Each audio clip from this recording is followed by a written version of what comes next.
Can you daily drive an R34 GT-R in the United States of America? That's what today's video is about.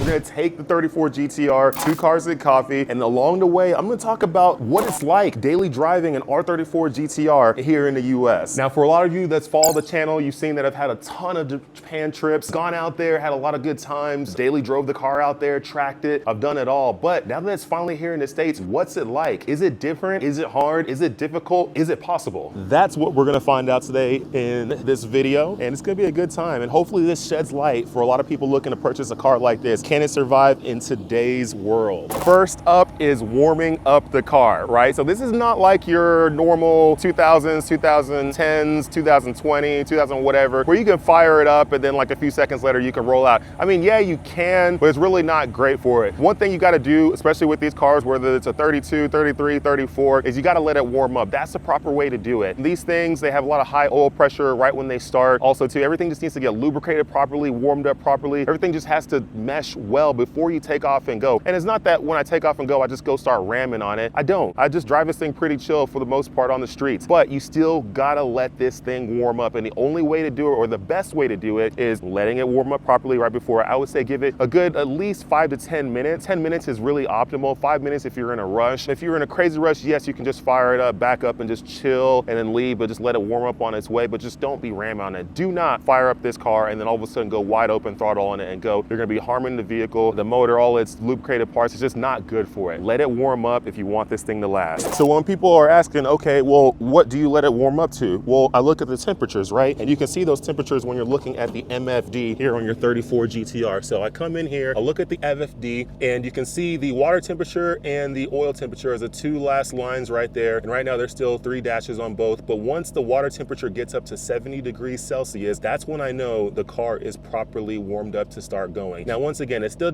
doesn't mean it's warmed up enough to go start romping on it, but it's warmed up enough to where you can go drive it and it should be good. That's what I use. Some other people might do it a different way, but for me, that's what I use. Another thing to look out for is you're always gonna wanna check your tires, right? Make sure none of them are flat, right? These cars are older, so they don't really have the tire pressure sensor information on the inside of the car that's letting you know, hey, you're low PSI or whatever. So just take a look at the tires, make sure they're still good to go. Right now, I still have these AO52 Yokohamas on it, old ones from Japan that I did 3 track days with and then did a track day here in the US at Laguna Seca with, but they're still good to go. You know, they still work, still have plenty of grip driving on the streets, but eventually I got to get them changed out.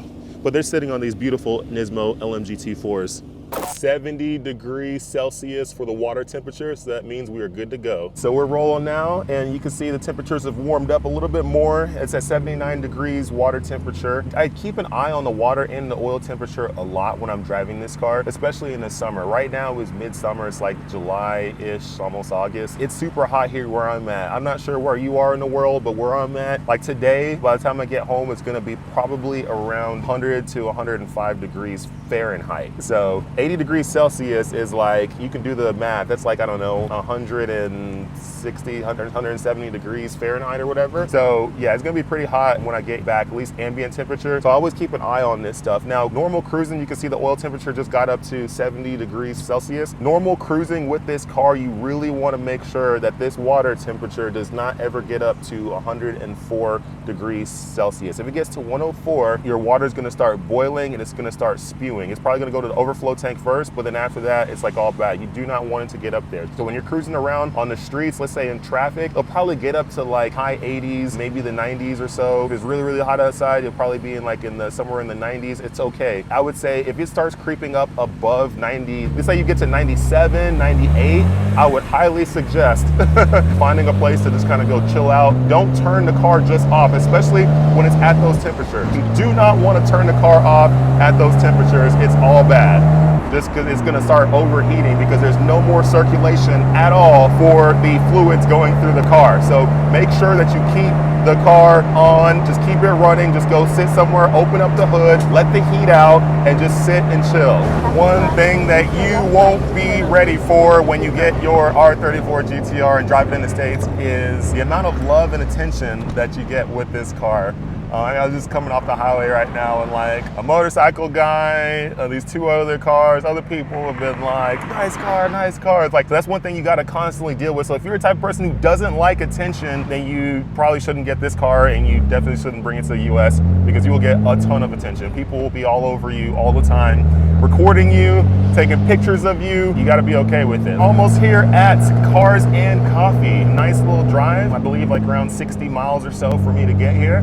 So obviously the car survived. A lot of vehicles coming in here. Hopefully there's plenty enough space for us to be in here. When I say us, I'm just talking about me and my car. I don't have anybody with me. Made it to Cars and Coffee. Now I got to find a spot because there's a lot of spots taken up here. I usually come over here because it's more JDM Row down over here. So got to see where I can find a cool spot. A lot of people, obviously, like I said, they're going to be recording the car and getting pictures, videos, all that fun stuff. That's just how it is with this vehicle. But yeah, now I got to see if I can find a spot. I don't even know if I'll be able to. We'll see. So we made it. We're here.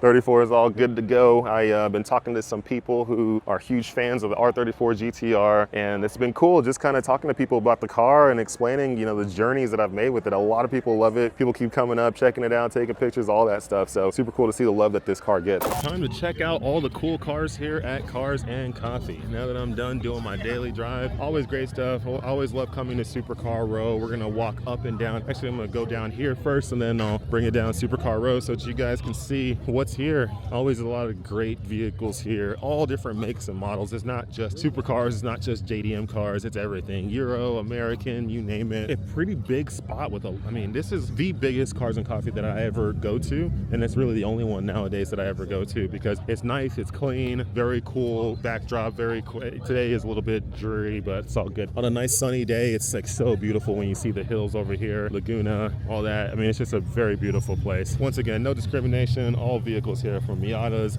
all the way to freaking GT3s, GT3 RSs, Ferraris, Lambos, R8s, GTRs, you name it. I mean, everything is here. We'll just walk down and we'll kind of check out all this neat stuff here. Superar Row. You can see all the beautiful, look at this thing. This is a racer at GT4. Wow, this is a very good GT4. Very nice looking. I'm not a huge fan of these, but this one I can get with right here. You got a Huracan, obviously. Black Huracan, black and yellow. You got the Lamborghini Urus. Oh, there is a 34 here. See, they let the 34 over here. What the heck? That's nice. This thing is sick. All right, so we had this beautiful R34 GT-R right here. This one actually came from Space Auto in Japan, same dealership that I got my car from. And look at this thing. I remember when we were helping this fellow get this car, and he wanted these seats, right? So we did the Nismo seat covers on it, changed out the steering wheel to a stock steering wheel because I think it had an aftermarket one. Since then, he's done a lot of other stuff since it came to America. It has the cool BBS wheels on it, has all the Nismo stuff on it, Z-Tune fenders and hood and all that fun stuff. I mean, this thing is super beautiful. It's definitely transformed a lot since it's left Space Auto in Japan, but this thing is an absolute beauty. This is so cool. Really like this thing a lot. V-Spec 34 GT-R, this thing is sick. We'll continue to walk around. There's some cool stuff here. McLaren rolling in, some Ferraris and Porsches and everything. I just love the mix of vehicles that come here to Cars and Coffee, South OC. Look at this Porsche. I definitely fall in love with the Porsches more. This is, I believe, a GT3 RS, yep, but the 991 version, which I am fully in love with nowadays. Yeah, Aston Martin, big body Rolls Royce R8. This R8 looks really cool. I love the arrow that they put on it. This front lip and then that rear wing, like this makes the car. Like this is what the car should look like. So it basically looks like an APR, pretty much APR catalog on this car. I love it. This looks really good. This is how the car should be. I think this is what R8s are missing, is this setup right here. This is cool. I think now all it needs is just a rear diffuser and some better exhaust, and the thing would be set. Absolutely set. And I could probably move my car over here if I wanted to. Open space now. All right, so some cool Ferrari pistas here. So 488 or 458, 488 I believe. So everyone's rushing over here to check out the GT3 RSs that just fired up. The Porsches, dang, this is a baby blue one. That thing is so clean. All right, looks like I got a Somebody got here super early with this V6 touring Honda Accord and parked right here. What the heck? I guess you can't stop them. It's a public area. Oh, it's a Z06, a black one. All right, look at that GT3 RS. I've never seen that color combination right there. But that thing is clean. Look at this. These guys are leaving extra early. The GT3, the Porsche boys. Look at this C2 Corvette. This thing is worth a lot of money. This thing is a beauty. Oh. We got some ZR1s, two ZR1s. You hardly ever see two C7 ZR1s together, but there's two of them right here, so that's kind of cool. And the rollout begins. A lot of folks rolling out because it's almost 11, so it's that time. It's that time for people to roll out of here. I didn't get to walk through everything because I, got stopped and had to talk to a bunch of people, but still, I don't mind. I don't mind chatting it up with folks who love the 34 GT-R, love everything else I do. I'm all good with it. These BMWs are definitely starting to grow on me a little bit. I like them. They're super cool. Got a BRZ or whatever this is. GT3 RS.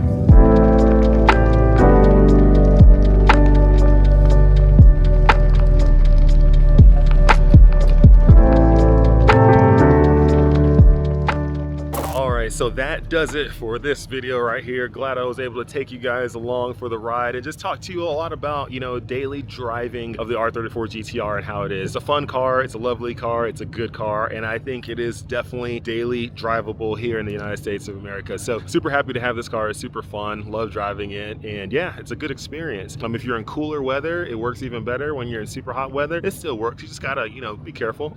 But overall, super solid car, really love it, and thank you all for joining the fun and checking out some of the cool cars that were here at Cars and Coffee. A lot of them have rolled out now. So now it's time for me to roll out because I need to get a workout in and I am hungry. So thanks so much for tuning in and I will see you all later.